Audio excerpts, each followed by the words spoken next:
Et dans le reste de l'actualité, mobilisation réussie pour les syndicats. Un très grand nombre de grévistes étaient descendus dans les rues ce jeudi pour manifester contre la réforme des retraites. À Fontenay-le-Comte, vous étiez près de 700 selon les organisateurs ce matin à contester l'augmentation du nombre d'années de cotisation et le recul de l'âge du départ à la retraite. Mais le cortège le plus important était en début d'après-midi à La Roche-sur-Yon. Vous étiez près de 8000 à fouler le pavé lyonnais. Aurélien Martin.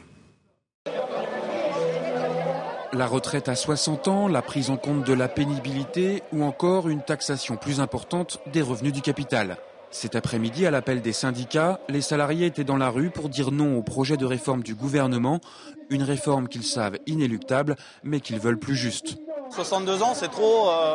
Moi, j'ai commencé à travailler à 16 ans, je ne me vois pas aller jusqu'à 62 ans. Donc voilà. Il y a des boulots qui sont payés, des boulots pénibles qui sont payés au SMIC et ces gens-là, qui bossent jusqu'à 64 ans, 65 ans. Il y a d'autres moyens que de toujours taxer les salariés.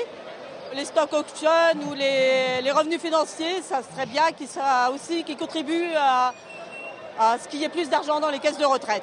Par rapport aux manifestations précédentes, la participation est en nette hausse. Une journée test réussie donc pour les syndicats. Il faut dire que le projet du gouvernement est maintenant connu, de quoi sans aucun doute favoriser la mobilisation. Le projet est assez clair pour que les gens se projettent. Ils savent maintenant ce que ça veut dire concrètement pour eux, individuellement. Ils ont réagi, c'est très bien.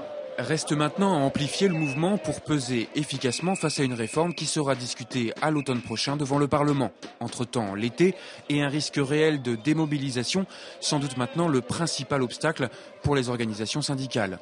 C'est la principale difficulté, mais ce n'est pas dramatique. Je pense que les citoyens ont compris. Et de toute façon, lorsque l'intersyndicale, qui tout au cours de l'été va rester mobilisée, va sensibiliser l'opinion, il est clair que lorsqu'au mois de septembre, il y aura un appel national pour contraindre le gouvernement à revoir sa copie, nous sommes quasiment sûrs que les citoyens vendéens seront au rendez-vous.